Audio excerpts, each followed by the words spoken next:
Hello friends, education बाबा official YouTube channel पर आपका स्वागत है।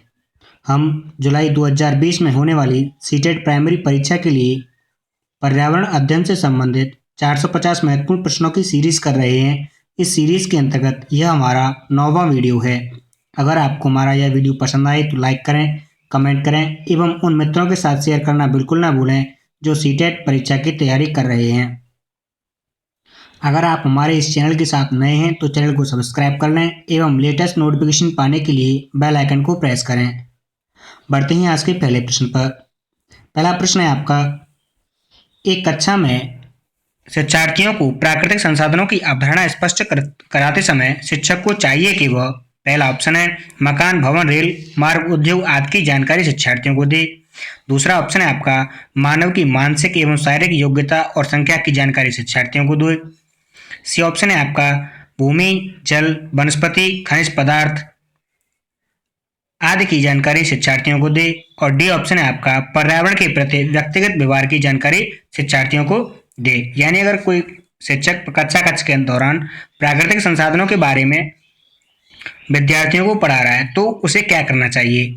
तो इसमें आपका जो सी ऑप्शन है कि जो बच्चे हैं या जो छात्र हैं उनको आपके जो भूमि संसाधन हुआ, जल संसाधन हुआ, प्राकृतिक जो संसाधन होते हैं या खनिज जो पदार्थ होते हैं इनकी जानकारी शिक्षार्थी को देनी चाहिए शिक्षक के द्वारा। तो इसमें आपका सी विकल्प इसका सही उत्तर होगा कि जो आपके विद्यार्थी हैं उनको भूमि, जल, वनस्पति, खनिज पदार्थ आदि की जानकारी शिक्षा यानी शिक्षक को जानकारी देना चाहिए। आपके ये जो भी प्राकृतिक संसाधन हमारे पृथ्वी पर पाए जाते हैं, जो जिनका उपयोग हम संभव रूप से कर सकते हैं, उन सभी की जानकारी प्राकृतिक संसाधनों के रूप में हम बच्चों को अवधारणा स्पष्ट करते समय उनकी जानकारी दे सकते हैं। नेक्स्ट क्वेश्चन है क्वेश्चन नंबर 2 आपका, रजनी अपनी कक्षा में विद्यार्थियों को एक्वेरियम मछली घर दिखाते हुए हवा वाले पंप का लाभ बताती है कि यह पंप, यानी एक मछली घर है जिसमें कुछ मछलियां हैं, उस जो शिक्षिका हैं वो कुछ विद्यार्थियों को उसको दिखाते हुए जो पंप लगी हुई है हवा वाली उसको दिखाते हुए बताती हैं कि यह, पहला ऑप्शन है आपका, एक्वेरियम के पानी साफ रखता है, यानी जो पंप है हवा पंप वह एक्वेरियम जो मछली घर है उसके पानी को साफ रखता है। दूसरा ऑप्शन है, पानी में ऑक्सीजन घोलने का काम करता है। नेक्स्ट है आपका कि इससे निकलने वाली हवा के बुलबुलों के साथ मछलियां खेलती हैं। नेक्स्ट है आपका इसमें कि इससे निकलने वाली हवा के जो बुलबुले होते हैं वह प्रकाश में चमकते हैं। तो जो आपके जो हवा वाली जो पंप होती है उसके माध्यम से आपकी उसमें ऑक्सीजन गैस का जो उसका घोलने का काम होता है। तो इसमें आपका बी विकल्प सही उत्तर होगा कि जो एक्वेरियम आपका जो घर होता है यानी जो मछली घर होता है उसमें जो हवा वाले पंप होते हैं उससे पानी में जो ऑक्सीजन घोलने का कार्य किया जाता है। और जो आपकी इस जो घुलित ऑक्सीजन का प्रयोग मछलियों में जो वह श्वसन क्रिया करती हैं उसके लिए यह उपयोग में लाई जाती है। तो इसमें आपका बी ऑप्शन इसका सही उत्तर होगा कि पानी में ऑक्सीजन घोलने का काम करता है। क्वेश्चन नंबर 3 है आपका, हमारे देश में निम्नलिखित स्थानों में से कौन सा ठंडा रेगिस्तान है, यानी वह कौन सा स्थान है जो भारत में आपका ठंडा रेगिस्तान है। पहला ऑप्शन है आपका जैसलमेर, दूसरा ऑप्शन है आपका लद्दाख, तीसरा ऑप्शन है आपका मेघालय और फोर्थ ऑप्शन है आपका दार्जिलिंग। तो जो भारत का सबसे जो ठंडा रेगिस्तान है वह आपका जो पड़ता है वह भारत का लद्दाख है, यानी जो लद्दाख है भारत का सबसे ठंडा रेगिस्तान जाना जाता है। यहाँ आपकी कोई भी किसी भी प्रकार की आपकी वनस्पति का अभाव मिलता है और यह आपके किस राज्य के क्षेत्र के अंतर्गत आता है, यह आपके वर्तमान में क्योंकि धारा 377 हट चुकी है, आपकी जो धारा 370 है वो हट चुकी है वहां से, तो इसके कारण अब लद्दाख एक खुद में एक स्टेट बन चुका है। तो यह आपका इसमें बी ऑप्शन इसका सही उत्तर होगा। नेक्स्ट है आपका, निम्नलिखित में से कौन सा माध्यम विद्यार्थियों का ध्यान गरीबी, निरक्षरता और भेदभाव जैसे सामाजिक मुद्दों की तरफ खींचने के लिए सबसे उचित है। यानी वे मुद्दे जैसे कि आपके गरीबी हुई, निरक्षरता हुई या भेदभाव हुआ, इन सामाजिक मुद्दों की तरफ बच्चों का ध्यान किस प्रकार से आकर्षित या खींचा जा सकता है। तो वो कौन सा उपाय है या कौन सा, तो इसमें पहला ऑप्शन है आपका, विद्यार्थियों से उनके आसपास पड़ोस में सामाजिक समस्याओं का सर्वे करने तथा जो आंकड़े आए हैं उनको चर्चा अपने सहपाठियों के साथ करने के लिए कहना। दूसरा ऑप्शन है आपके सामने, विद्यार्थियों को समाज की बुराइयों पर एक डायग्राम दिखाना। नेक्स्ट है आपका कि विद्यार्थियों को सामाजिक बुराइयों पर पोस्टर बनाने के लिए कहना। और नेक्स्ट है आपका समाज की समस्याओं पर एक व्याख्यान देना। तो जो आपके निरक्षरता हुई, गरीबी हुई, भेदभाव, ऐसे जो सामाजिक मुद्दे हैं, जब आप इनको बच्चों के सेल्फ यानी उन्हें खुद करने के लिए देंगे, उससे सबसे अच्छा और कुछ नहीं हो सकता जिससे कि बच्चों का ध्यान आकर्षित हो सके। तो हम छात्रों को जो उनके आसपास पड़ोस में जो सामाजिक समस्या है उनका सर्वे करने के लिए कहेंगे, और उन सर्वे में जो आंकड़े आएंगे उनको वही छात्र अपने सहपाठियों के साथ उनका चर्चा करने के लिए कहेंगे। तो इसमें आपका पहला विकल्प सही होगा। यानी कि जो एक सर्वे विद्यार्थियों को खोज करने और जो आपका जो मतलब विद्यार्थियों को खोज करने के लिए जो प्रेरित करता है, वो आपकी जो सर्वे विधि होती है वो अच्छी होती है, और इससे जो आपका जो सीखना होता है एक प्रभावी अवसर प्रदान करता है। तो इसमें आपका पहला ऑप्शन इसका सही उत्तर होगा। नेक्स्ट है आपका क्वेश्चन नंबर 5 कि हमारे पर्यावरण की महत्वपूर्ण घटक वृक्ष को अधिकतम हानि कैसे पहुंचती है। यानी जो हमारे आसपास जो वृक्ष पाए जाते हैं उनको अधिकतम हानि किस प्रकार से पहुंचती है। तो पहला विकल्प है उसमें आपका उसकी अधिकांश पत्तियों को नष्ट करने से। नेक्स्ट है आपका कि सभी पत्तियों को नष्ट करने से। सी ऑप्शन है उसकी शाखाओं को नष्ट करने से। और डी ऑप्शन है उसकी छाल को क्षतिग्रस्त करने से।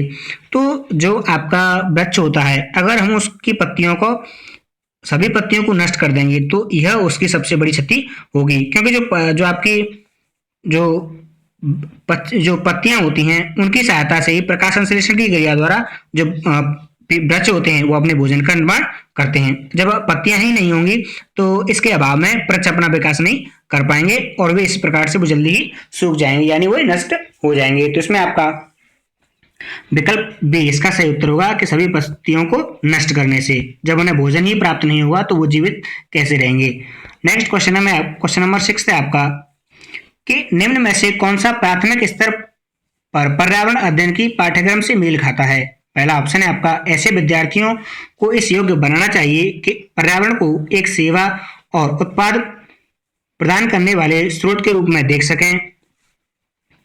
नेक्स्ट है आपका कि इसी ज्ञान और कौशल को प्राप्त करने पर बल देना चाहिए जो विद्यार्थी को व्यावसायिक रूप से शक्तिशाली बनाने में सहायता करे। नेक्स्ट है आपका यह पर्यावरणीय सेवाओं और उत्पादों की चिंता करने में समझ होनी चाहिए। नेक्स्ट है आपका फोर्थ ऑप्शन किसी विद्यार्थियों को पर्यावरण संसाधनों का उपयोग करके प्रयोग होने वाले नए उत्पादों की खोज करने के लिए प्रेरित करना चाहिए। यानी जो आपके प्राथमिक स्तर पर जो आपका पर्यावरण अध्ययन है उसमें किस प्रकार से आपका इन चारों में से कौन सा पॉइंट आपका मेल खाता है। तो जो प्राथमिक स्तर पर ऐसा पाठ्यक्रम होना चाहिए जो विद्यार्थियों में आपके भौतिक और सामाजिक वातावरण के प्रति जो बच्चों को जागरूक करे और उनका विकास करे, और जो उनमें कुछ सोचने के लिए यानी चिंता पैदा करे। यानी कि इसे विद्यार्थियों में इस प्रकार की भावना का विकास करना चाहिए कि जो पर्यावरण में सभी जीव हैं और जो आपके संसार में जो भी जीव हैं उनके प्रति जो बच्चों में आपकी एक ईमानदारी से कहें तो हम कि वह उनके देखभाल में काम आ सकें। यानी इसमें आपका ऑप्शन नंबर डी इसका सही उत्तर होगा कि किसी जो विद्यार्थी होते हैं उनको पर्यावरण संसाधनों का उपयोग करके प्रयोग होने वाले नए उत्पादों के खोज करने के लिए हमें उनको प्रेरित करना चाहिए। तो इसमें विकल्प नंबर 4 आपका सही उत्तर होगा। नेक्स्ट है क्वेश्चन नंबर 7 जैव उपाचरण से क्या तात्पर्य है। तो इसमें पहला ऑप्शन है आपके सामने कि जीवों द्वारा पर्यावरण से विषैले पदार्थों का निष्कासन करना। दूसरा ऑप्शन है आपका कि रोगाणुओं पीड़कों पर जैविक नियंत्रण करना। नेक्स्ट है आपका शरीर में अंगों का प्रत्यारोपण करना। और डी ऑप्शन है आपका सूचना जीवों की सहायता से रोगों का निदान करना। तो जो आपका जैव उपचारण जो होता है तो इसमें इसका जो तात्पर्य होता है वो आपके जो जीव विषैले जो पदार्थ होते हैं उनका जीवों द्वारा यानी पर्यावरण में जो विषैले पदार्थ होते हैं उनका निष्कासन करना होता है।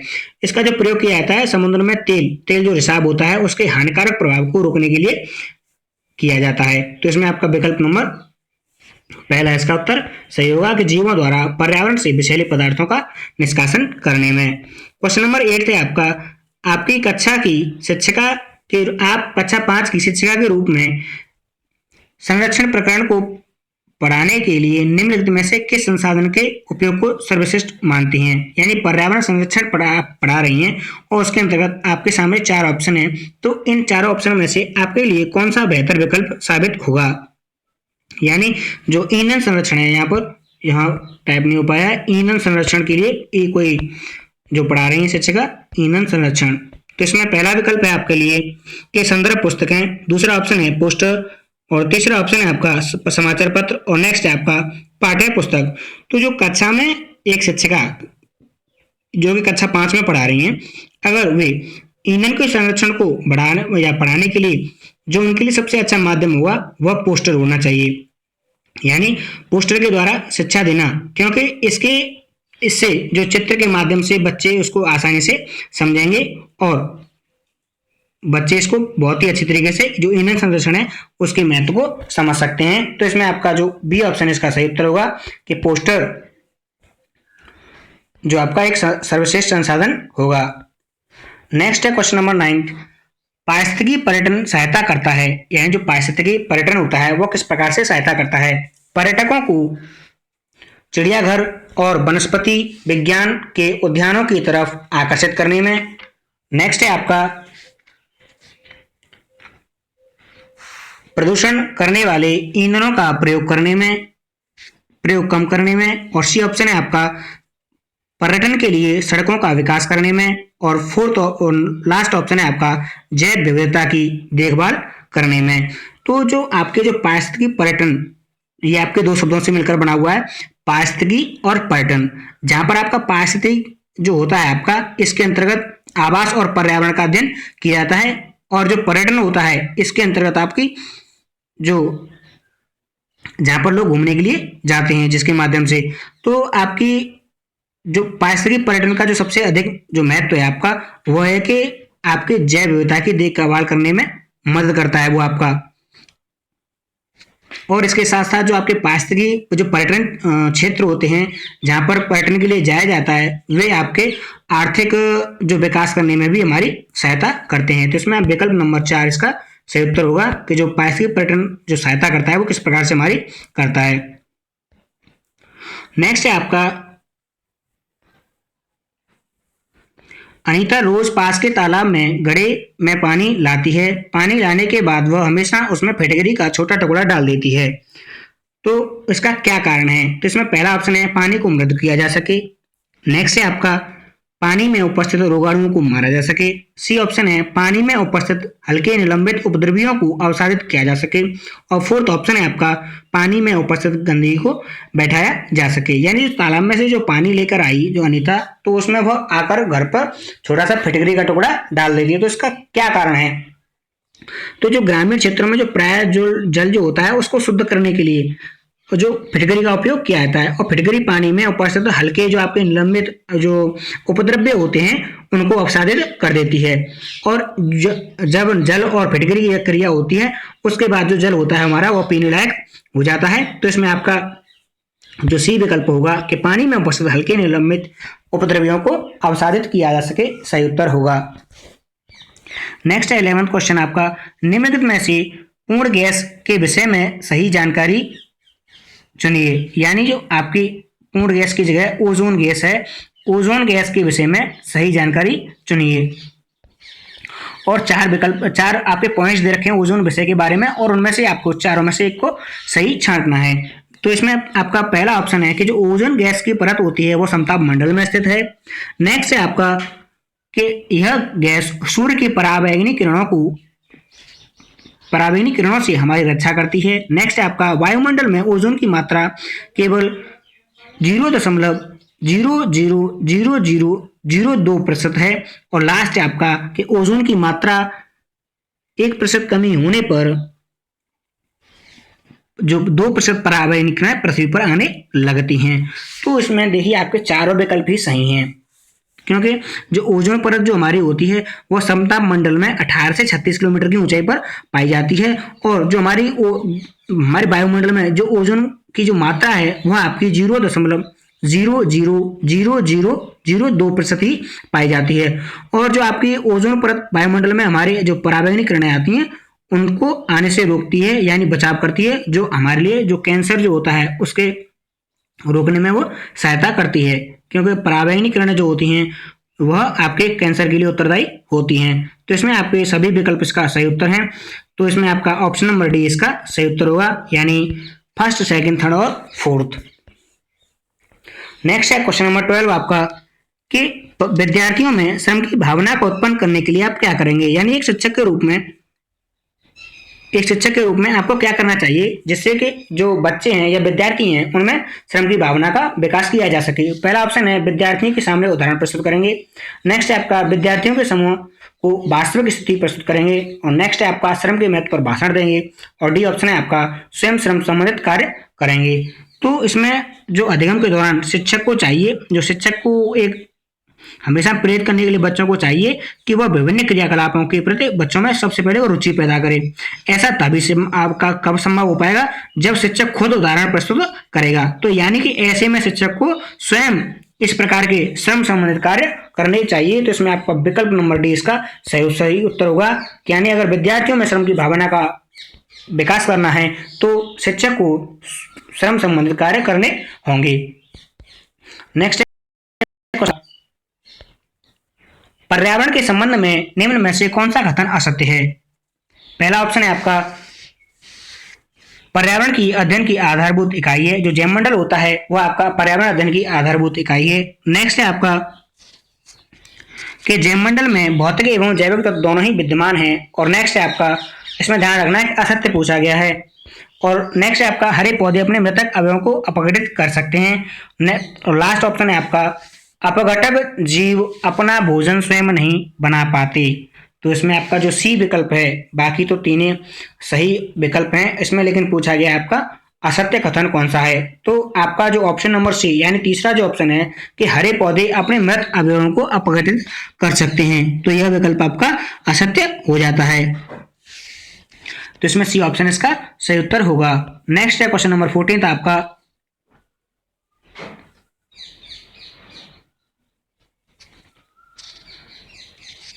निम्न में से किस कथन के लिए आप सर्वाधिक सहमत हैं, यानी जो चार विकल्प दे रखे हैं इनमें से आप किस विकल्प को सर्वाधिक उपयुक्त मानते हैं। पहला है योग्यता एवं प्रयास कभी भी निष्फल नहीं होते, फल मिलने में विलंब भले ही हो। नेक्स्ट है बी ऑप्शन आपका कि जो होना होता है वही होगा चाहे कुछ भी करें। सी ऑप्शन है आपका प्रयास का फल से कोई संबंध नहीं है क्योंकि सभी प्रयास करने वाले सफल नहीं होते। और डी ऑप्शन है आपका फल को प्रयास के अतिरिक्त अन्य कारक प्रभावित करते हैं जो प्रयास से भी अधिक महत्वपूर्ण हैं। यानी आपसे चारों जो विकल्प आपके प्रयास और फल संबंधित जो चीजें हैं उनके बारे में पूछा गया है। तो इनमें से चारों में से सर्वाधिक उपयुक्त कौन सा है, यानी सर्वाधिक आप जिस विकल्प के साथ सहमत हैं उस पर आपको सही टिक करना है।